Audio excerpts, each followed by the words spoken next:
Welcome to the next video in relation to the importance of having terms and conditions in place. So there's two things I want to try and talk about on this video, and it's about copying terms and conditions and making sure your products and services are highlighted clearly on your T's and C's. So where did you get your current terms and conditions if you've already got them? Have they been checked over by someone that's qualified? Or have you copied them from someone else's website? Now, even more is quite serious when you copy another business's terms and conditions, more importantly from a website. A website contains information that you probably more than likely not going to contain in your standard T's and C's that you actually issue to your client. So there's serious repercussions. And the reason I'm bringing this up is one of my clients contacted me about 5 weeks ago. And what he had done was he had copied someone else's T's and C's. And unfortunately, it didn't read over them properly.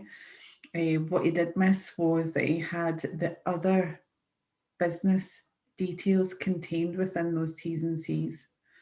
And a potential new client actually picked up on this. And when his potential client actually questioned him about it, he did make reference to him being dishonest, and that my client was actually worried that his reputation was going to be ruined. Now, I know that my client is a very honest guy, but this did really, frighten him quite a bit, because what he said was he did something really silly and he shouldn't have. He basically did it because he just wanted to save time, didn't want the hassle of finding someone that did T's and C's and costs. But unfortunately, this potential client, who then decided, no, I'm not going to go with you, he lost over £3,000 worth of work from this client. So please do not copy someone else's T's and C's. So your products and service, you should have a clear description of all the goods and services that you are providing. It needs to be outlined specifically so that your clients know exactly what you are providing. If you aren't clear in your description, your client will question this. So you need to make sure that you have all your services outlined within your T's and C's. You could then have one of your services disputed. Sometimes this is a way of someone actually getting out of paying you. Now, this is the most common one for someone not paying you. They will say your service was shit. They didn't like the outcome of it. So do you have a timescale for your client to raise this complaint? So once you've actually completed that work, if you don't have T's and C's in place, someone could potentially come to you, and it does happen, in 6 months' time. And that's not what you want. So do any of your goods or services come from a third party as well? So are you covered for third party products and services?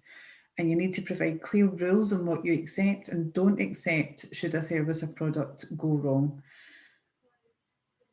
We obviously don't want anyone complaining about our services or products, and it does happen, but a lot of businesses use it as a way and not to pay you. So that's one of the one clause in particular that you should have in your T's and C's. If someone cancels the work that they've asked you to do, what rights do you have and what rights do your client have? So you could be halfway through doing the work, you've already brought in materials. Are you going to be able to use those materials again for another client? Have you already turned down work from another potential client because you're doing this work already? So you should be compensated for this. So that this should always be contained in your T's and C's, and it clearly shows an outline of what your rights are and what your client's rights are. So in summary, never copy someone else's terms and conditions. Make sure your client knows what you're providing, and how much money would you lose if a client cancelled work on you right now. So again, if you just want to send me some questions, if you've got any on this, I can go into it in more detail, and I can cover it on the Facebook Live as well. Thank you.